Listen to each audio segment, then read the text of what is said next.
All right, today we are diving deep. We're opening up the clinical research files of Dr. Luis Campanella to really investigate a condition that, let's be honest, most of us think we understand, but we probably don't. We're going to go way beyond just feeling tired and uncover the real story behind anemia.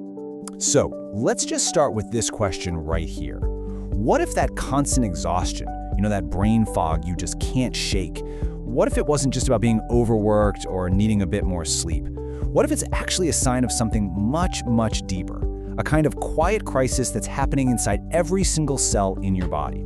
Because really, that's the core mystery we're cracking open today. We're going to reframe how you think about anemia. It's not just some simple condition. It's a massive systemic failure that we're calling the oxygen famine. And here's the first thing you absolutely have to get. Anemia itself isn't the real enemy.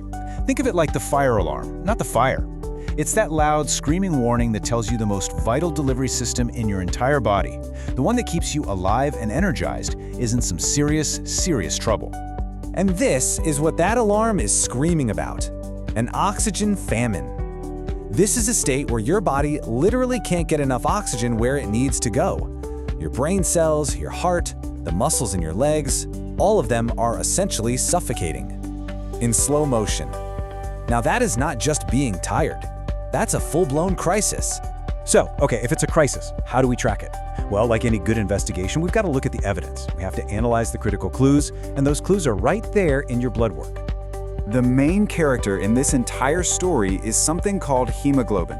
Now, don't worry about the complex medical term. Just picture this. You've got millions of tiny microscopic cargo ships floating around in your bloodstream. And their one and only job is to grab oxygen from your lungs and deliver that life-giving cargo to every single cell in your body. So, when you get a blood test and you see all those numbers like hemoglobin and hematocrit, it's easy for your eyes to just glaze over. But don't let them. These are not just confusing numbers, they are, quite literally, your body's fuel gauge. It's telling you exactly how many of those oxygen-carrying cargo ships you actually have on duty. So for example, a reading below 12.0 grams per deciliter for women, that's a dangerously low fuel reading. That's the body's equivalent of looking down at your car's dashboard and seeing that needle buried way, way in the red. You are running on fumes, and the whole system is about to stall out. Now, once we see that low fuel reading, what's the first instinct? Well, for a lot of people, it's to follow a very common, but, very misleading piece of advice. So let's investigate this false lead. We'll call it the Popeye myth. Come on, you've heard this a million times, right?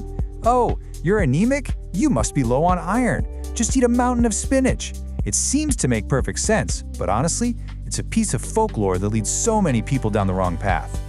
So here's the reality check. The folklore says spinach is the cure-all, but the clinical reality? The type of iron you find in plants, it's called non-heme iron, is actually incredibly difficult for our bodies to absorb. It's almost like the iron is locked inside a little box. You can eat spinach all day long, but if you don't have the key to open that box, it's not going to do you much good. So what's the key? Well, it's vitamin C. It's that simple. When you eat your spinach or any other plant-based iron, you have to pair it with a source of vitamin C. Think lemon juice on your salad, some bell peppers, maybe some broccoli.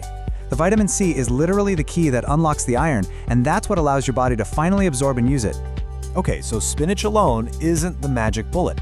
The next logical step for a lot of people is, I'll just go buy an iron supplement. But this leads us straight into another major trap in this investigation, and it's probably the most common mistake of all. So the myth is that you can just pop an iron pill and it's a quick fix. But the reality can be, pretty brutal. First off, a lot of iron supplements are really tough on your gut. But here's the most important part. Taking iron is completely and utterly useless if a lack of iron isn't the actual reason your fuel gauge is low in the first place. And that, right there, brings us to the most critical question in this whole thing. If just adding more iron, whether it's from spinach or a pill, if that isn't always the right answer, then what is the real problem we're supposed to be solving? This is where we shift gears. We stop being technicians trying to fix a number, and we start being detectives. The real goal here is to find the hidden leak. We've got to uncover the true culprit that's causing this whole oxygen famine. So I really want you to shift your mindset here. The objective is not just to get your iron levels up. The true objective is to ask the question, why? Why is my iron low to begin with? Or why can't my body produce enough of those hemoglobin cargo ships? We have to figure out why the system is failing. Because here are the real suspects, the ones that often get overlooked. It might be a vitamin B12 deficiency. See, B12 is a critical ingredient for building new red blood cells. No B12, no new cells. Simple as that. Or it could be a lack of folate, which is another essential building block for those cargo ships. Even more seriously, it could be a slow, hidden internal bleed. And think about it, if you're constantly losing blood, it doesn't matter how much iron you take in, right? You're fighting a losing battle. And that brings us right to the final brilliant takeaway from Dr. Campanella's research. And it just sums this all up perfectly. Getting a true grip on anemia isn't about just throwing random iron pills at the problem and hoping something sticks. No, it's about being a detective. It's about finding that hidden leak or identifying the exact missing building block your body needs to start rebuilding its oxygen delivery fleet. So, we're going to end with this. That feeling of just being tired is so much more than a feeling. It's a message. Remember, anemia is an alarm bell. And the real question you should be asking yourself is, what hidden message is my body trying to send me?